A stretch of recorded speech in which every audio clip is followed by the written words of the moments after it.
ایک بھائی نے سوال کیا ہے کیا ایک رکعت وطر پڑھنا ثابت ہے؟ الجواب عند الاحناف ایک رکعت وطر ثابت نہیں ہے۔ عند الاحناف ایک رکعت وطر ثابت نہیں ہے۔ بعض حضرات کے ہاں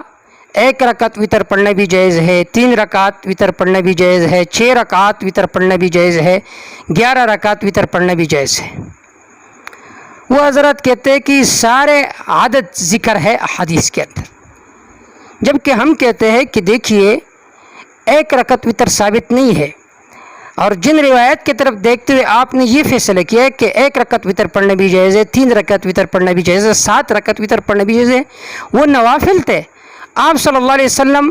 نوافل پڑھا کرتے تھے، اور آپ حضرات نے یہ سمجھا کہ وطر کی نماز ہے، لہذا وطر 3 رکعت ہے ایک سلام کے ساتھ۔ بہت ساری روایات ہے اس باب میں، سنن نسائی جلد 1 صفحہ نمبر 248، موطأ امام محمد جلد 1 صفحہ 151، طحاوی جلد 1 صفحہ نمبر 137، مصنف ابن ابی شیبہ جلد 2 صفحہ نمبر 295، دارقطنی جلد 1 صفحہ نمبر 175۔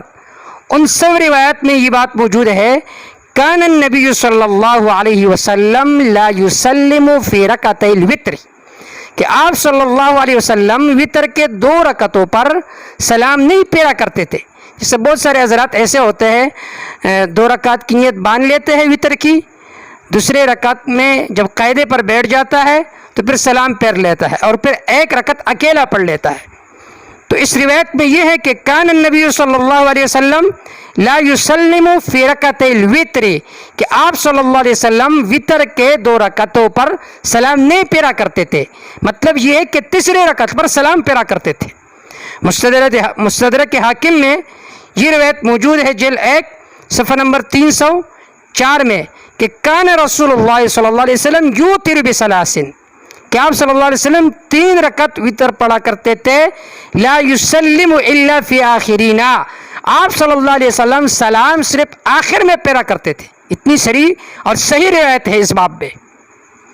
مسند احمد جلد 6 صفحہ نمبر 151 میں ہے، سعد بن ہشام رضی اللہ تعالیٰ عنہ سے روایت موجود ہے کہ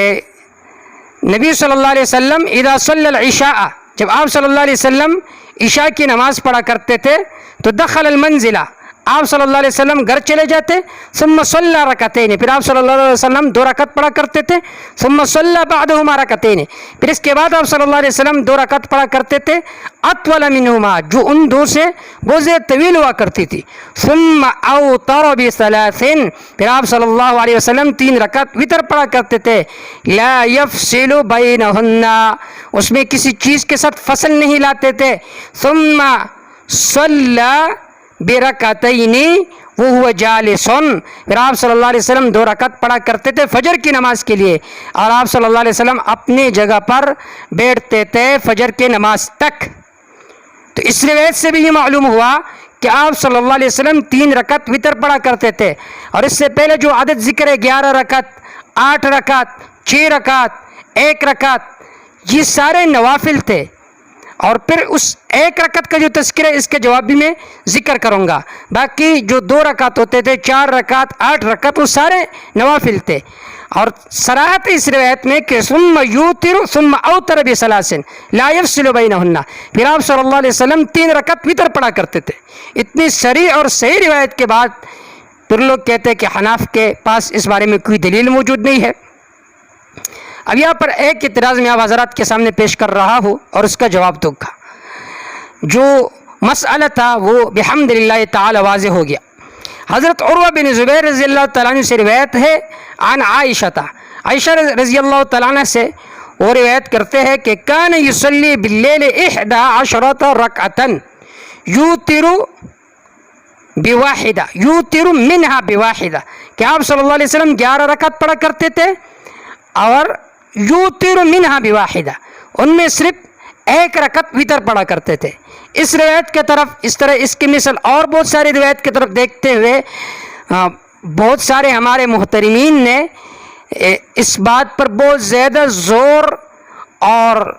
بہت زیادہ تشدد کا اظہار کر کے کہا کہ وطر صرف ایک رکعت ہے. اگر آپ 3 بھی پڑھتے ہو تو پھر درمیان میں آپ سلام پھیرو گے، ایک رکعت اکیلا پڑھو گے. اب اس ماقبل جو میں نے صریح اور صحیح روایت ذکر کی، اس کے ہوتے ہوئے اس ایک روایت کو لے کر پروپیگنڈا کرنا یہ میرے خیال میں خلاف عقل ہے اور بے انصافی ہے، کیونکہ وہ روایت صریح بھی ہے صحیح بھی ہے، جبکہ یہ روایت اپنے مدعا میں صریح نہیں ہے. جب صریح نہیں ہے تو آپ کس طرح اس ایک روایت کو لے کر یا اس کے مثل بہت ساری روایت کو لے کر جو اپنے مدعا پر صریح نہیں ہے، کس طرح تم پروپیگنڈا کرتے ہو کہ احناف کے پاس اس بارے میں کوئی دلیل نہیں ہے؟ تو اس روایت کے بہت سارے جوابات ہیں. اب یہ جو روایت ہے